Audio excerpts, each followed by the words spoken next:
목소리로 같이 봉독하도록 하겠습니다. 시작.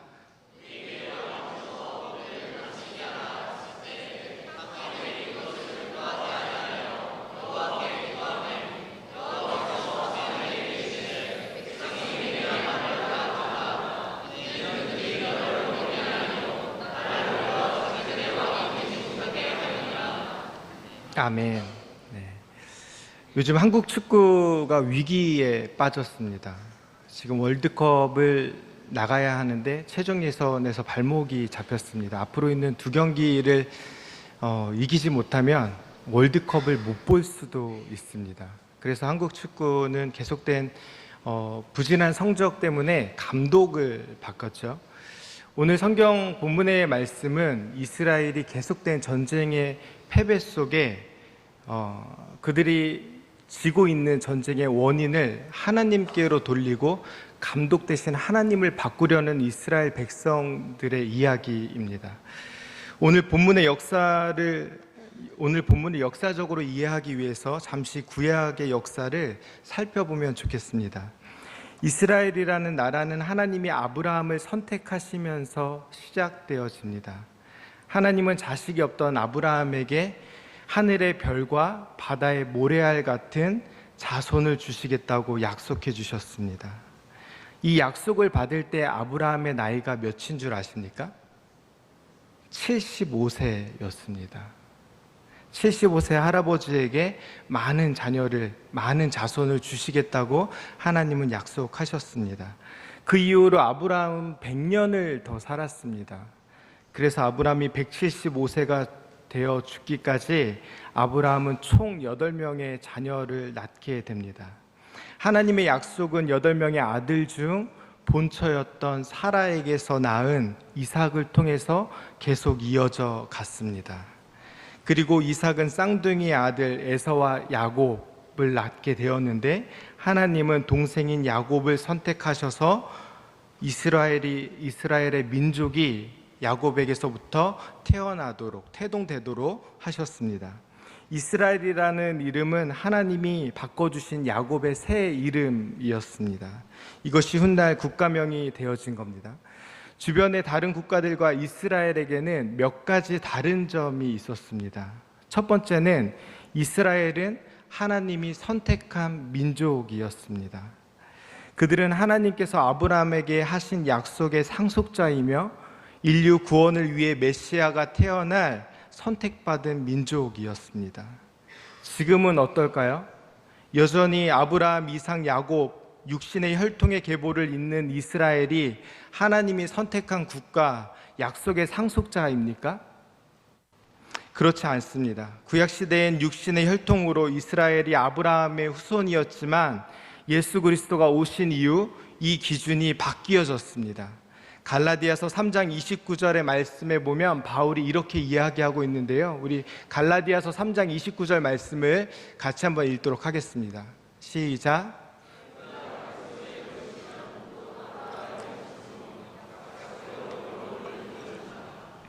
너희가 그리스도의 것이면 곧 아브라함의 자손이요 약속대로 유업을 이을 자니라 라고 바울은 이야기해주고 있습니다. 육신의 후손 이스라엘 민족이 약속대로 유업을 이을 자가 아니고 예수 그리스도를 믿는 믿음으로 하나님의 자녀된 우리가 아브라함의 자녀이고 약속대로 유업을 이을 자라고 말씀해주고 있는 것입니다. 두 번째, 다른 국가들과 이스라엘의 다른 점은요, 그들에게는 왕이 없었습니다. 왜 다른 나라에는 왕이 있고 통치자가 있는데 초기 이스라엘에는 왕이 없었을까요? 그들이 왕이 국가를 다스리는 정치 제도를 몰랐을까요? 그렇지 않습니다. 그들은 애굽에서 노예 살 때 이미 왕을 알았습니다. 그럼에도 불구하고 이스라엘이 다른 민족과 나라들과 다르게 왕을 두지 않았던 것은 그들에게 왕이 필요 없었기 때문에 그렇습니다. 막강한 힘을 가진 한 개인이나 집단이 권력을 가지고 자신들이 원하는 왕국을 만들기 위해 스스로 왕이 되고 왕을 세우는 경우가 있습니다. 하지만 보편적으로 국가에서 왕이 필요한 이유는 세 가지 정도의 이유로 정리해 볼 수 있는데, 첫 번째, 국가의 안전을 위해 왕이 필요합니다.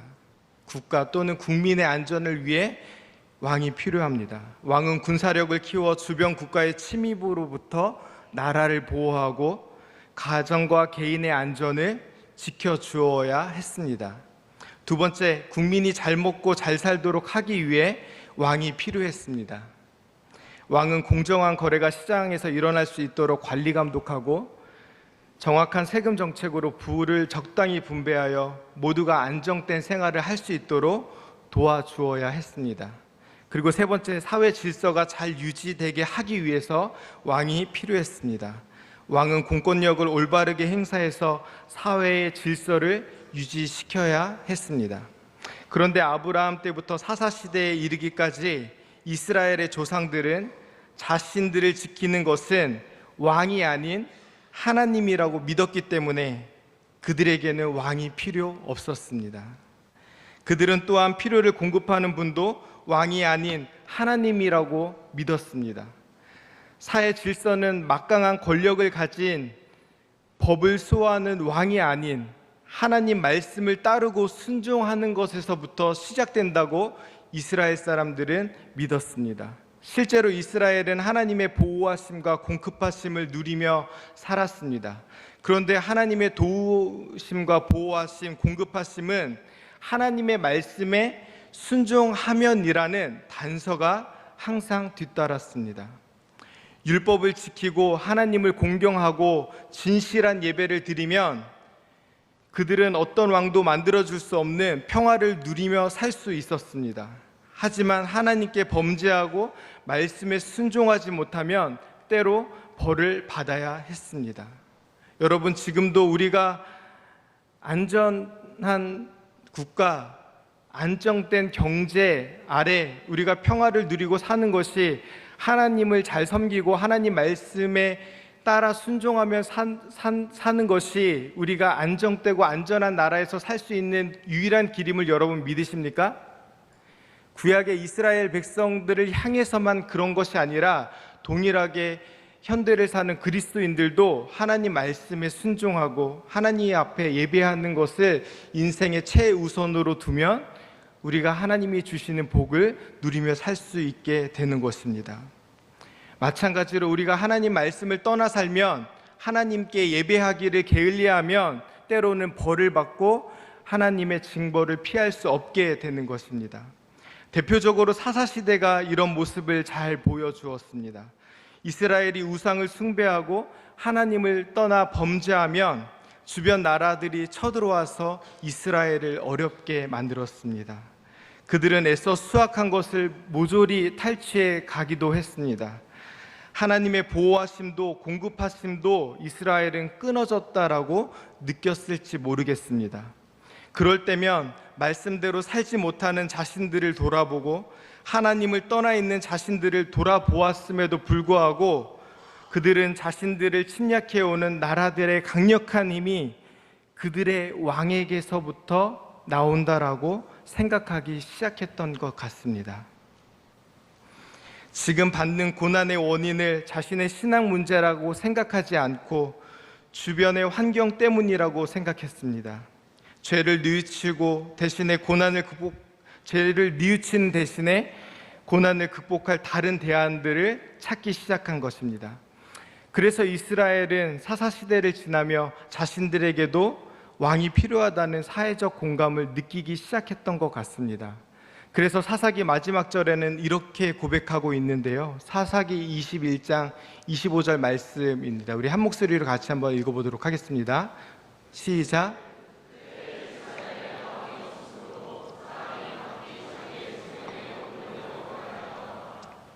이스라엘에 왕이 없었습니까?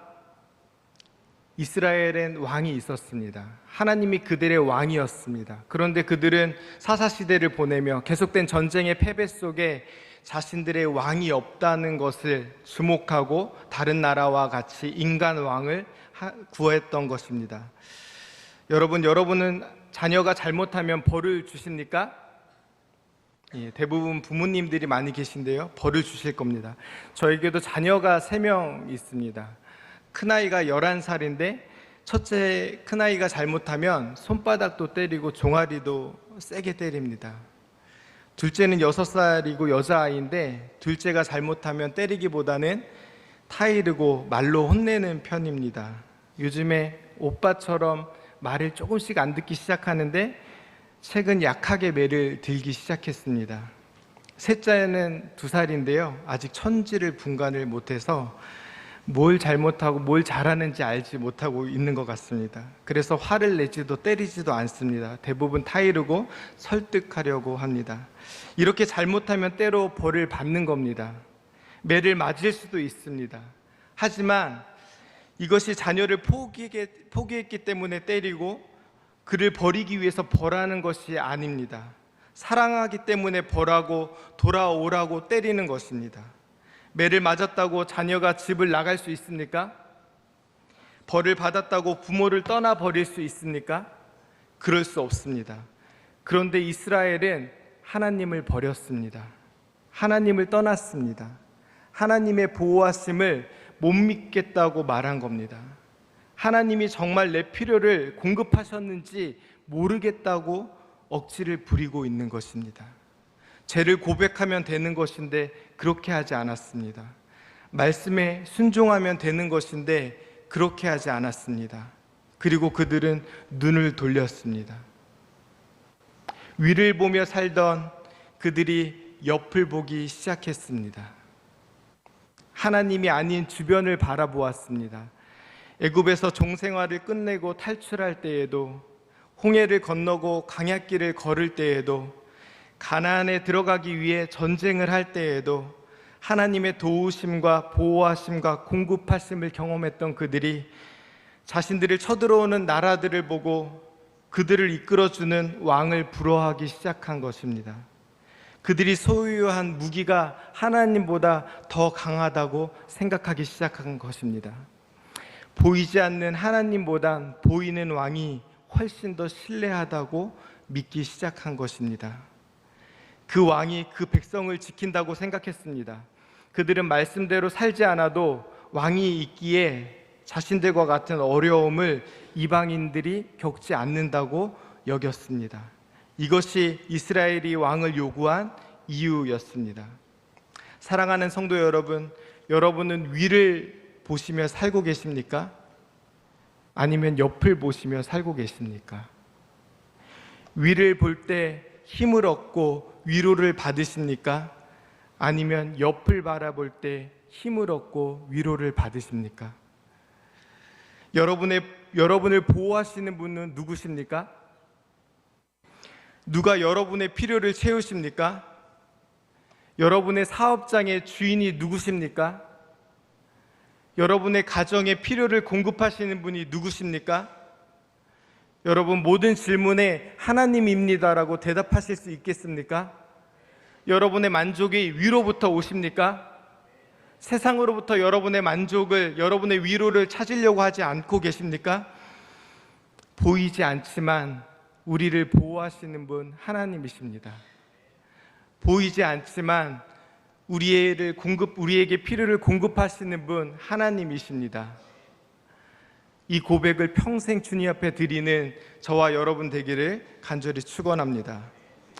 세상을 보고 하나님을 믿지 않는 사람들을 보면 정의롭게 살지 않아도, 거룩하게 살려고 노력하지 않아도 때로는 그들이 가진 재력이, 그들이 가진 인맥이, 그들이 가진 배경이 그들을 돕는 것처럼 보일 때가 있습니다. 그렇다고 하나님께로 돌아가기를 주저하고 말씀에 순종하기를 주저하고 기도하기를 주저하시겠습니까? 그럴 수 없습니다. 세상 사람들처럼 믿음으로 살기보다 재력을, 인맥을, 배경을 만들기 위해 애를 쓰고 하나님보다 그것을 의지하고 살 수 없습니다. 요즘 한국교회를 보면 다음 세대에 대한 걱정이 참 많이 있습니다. 여러분들도 아마 그렇게 생각하고 계실 것 같습니다. 저는 2005년도에 처음 사역자로 살기를 하나님 앞에 헌신하고 지금까지 12년 정도의 시간을 대학생 사역을 하며 살아왔는데요. 제가 12년 전 대학교에서 사역할 때 대학생들을 만나면 3명 중에 1명은 하나님을 위해 살고 싶다고, 복음을 위해서 헌신하겠다고 헌신하는 청년들이었습니다. 33%의 청년들은, 그리스도인 청년들은 하나님을 위해 살겠습니다, 주님의 복음을 위해서 헌신하겠습니다라고 이야기했습니다. 그리고 제가 필리핀에 오기 직전 2년 전에 만났던 마지막 청년들은요, 이러한 고백을 드리는 청년들을 만나기 위해 저는 10명의 청년들을 만나야 했습니다. 10년이 지난 뒤 10명의 청년을 만나면 그 중에 1명의 청년이 주님을 위해 살겠다고, 주의 복음을 위해 헌신하겠다고 이야기했습니다. 여러분, 앞으로 10년이 지나면 몇 명의 청년을 만나야 우리가 이러한 헌신과 열정을 그들에게서 찾을 수 있겠습니까? 왜 청소년들이 교회를 떠나고 스스로 가난한 세대가 되어져 가고 있습니까? 그것은 우리 부모 세대들의 책임이고 잘못이라고 저는 생각합니다. 자녀들에게 하나님을 잘 믿어야 한다는 말을 하기보다 공부를 열심히 해야 한다는 말을 하지 않았습니까? 예배를 잘 드려야 인생에 성공한다는 말을 하기보다 선생님의 말을 잘 들어야 성공한다고 말하지 않았습니까? 자라지 않는 신앙을 보며, 자녀의 자라지 않는 신앙을 보며 안타까워하기보다는 더 좋은 스펙을 그들에게 쌓아주지 못해 안타까워하지 않았습니까? 그런 세대를 향해, 그런 부모 세대를 향해 오늘 본문의 말씀은 우리에게 말하고 있는 겁니다. 여호와께서 사무엘에게 이르시되 백성이 내게 한 말을 다 들으라. 이는 그들이 너를 버림이 아니요 나를 버려 자기의 왕이 되지 못하게 함이니라. 헌신 예배를 드리고 있는 사랑하는 청년들에게 묻고 싶습니다. 그리고 함께 예배하는 새생명교회 모든 성도님들께 묻고 싶습니다. 하나님을 온전히 믿는 것은 무모한 일입니까? 아니면 하나님을 여러분의 보호자, 공급자, 왕으로 모시고 사시겠습니까? 아브라함의 하나님, 이삭의 하나님, 야곱의 하나님은 오늘도 저와 여러분의 하나님이 되시기를 원하십니다. 이스라엘과 함께 하시며 광야에서 불기둥과 구름기둥으로 인도하시고 만나와 메추라기로 먹이신 하나님은 오늘도 저와 여러분의 보호자, 공급자가 되기를 원하십니다. 다윗을 지극히 사랑하셨던 하나님은 한순간도 저와 여러분을 사랑하시지 않으신 적이 없으십니다. 우리의 머리카락 하나까지 세시는 하나님이 졸지도 주무시지도 않으시고 우리를 눈동자처럼 지키시는 하나님이 저와 여러분의 보호자, 공급자, 왕이 되시도록 하나님을 왕으로 모시는 마닐라 새생명교회 모든 성도님들이 되시기를, 이 시간 헌신 예배를 드리며 헌신을 다짐하는 청년들이 되시기를 주님의 이름으로 간절히 축원합니다. 하나님 아버지, 세상은 주님을 믿고 따르고 순종하는 것이 무모하다고 말하고 있습니다. 하지만 저희는 주님의 말씀에 순종하는 것, 주님을 바라보며 사는 것, 주님을 우리의 보호자, 공급자로, 우리의 왕으로 여기고 모시고 사는 것, 그것이 무모한 일이 아니라고 우리는 고백합니다. 주님, 우리의 인생의 왕자에 앉아주셔서 우리의 보호자가 되어 주십시오. 우리의 공급자가 되어 주십시오. 우리 인생의 왕이 되어 주십시오. 우리 평생에 주님을 모시고 사는 사랑하는 마닐라 새생명교회 성도님들, 그리고 사랑하는 우리 청년들 되어줄 수 있도록 하나님 인도하여 주시옵소서. 주님 앞에 이 헌신의 고백을 드리는 사랑하는 성도님들, 그리고 우리 청년들을 주님이 기억하여 주시고 세상 끝날까지 주님 동행하여 주시옵소서. 감사합니다. 예수님의 이름으로 기도합니다.